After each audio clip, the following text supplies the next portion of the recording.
The most common theory and the official explanation issued by the local Phoenix military is that the Phoenix lights were military flares dropped by the Maryland Air National Guard over the Berry Goldwater Range southwest of Phoenix.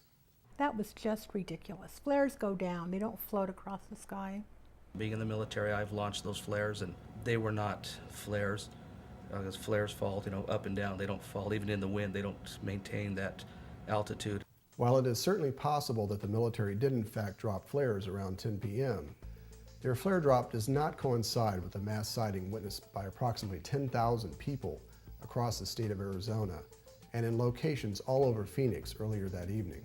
These lights up here represent aircraft flares. If you notice, they're not in any straight line. They vary in distance between each other. And if you look at the top, you can see the smoke. As the flare falls, it leaves a trail of smoke above it from the burning magnesium in the flare.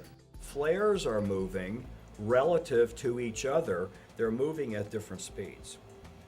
The Phoenix lights are rock steady.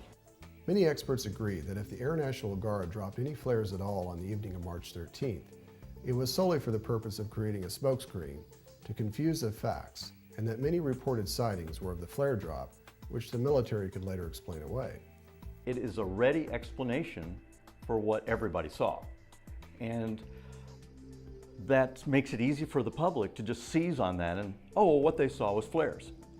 Explains everything, end of Phoenix lights. The flare theory is a nice, convenient way to explain glowing lights in the sky, and seems like the most logical explanation for the Phoenix lights until you consider all the reasons why the theory doesn't work.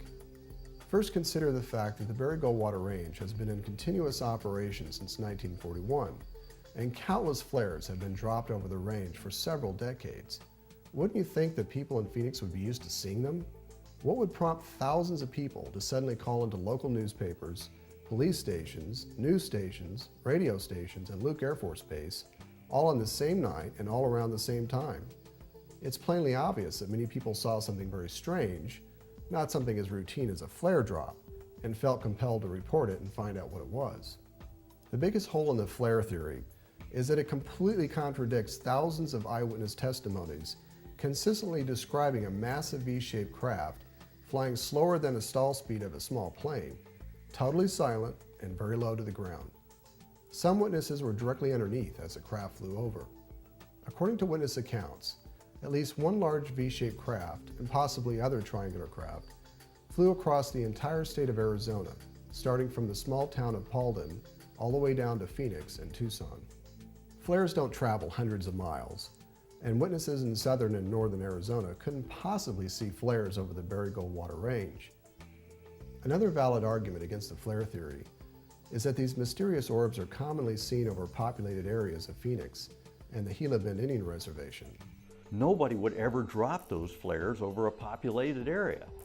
They're cylinders that are about 3 feet tall, 10 inches wide, and they are intense magnesium. And they sometimes hit the ground, they're still burning, so they'd start fires. Dropping flares, or any objects for that matter, over populated areas and Indian reservations is a serious FAA violation and prohibited due to possible injury to civilians, damage to property, and ground fires.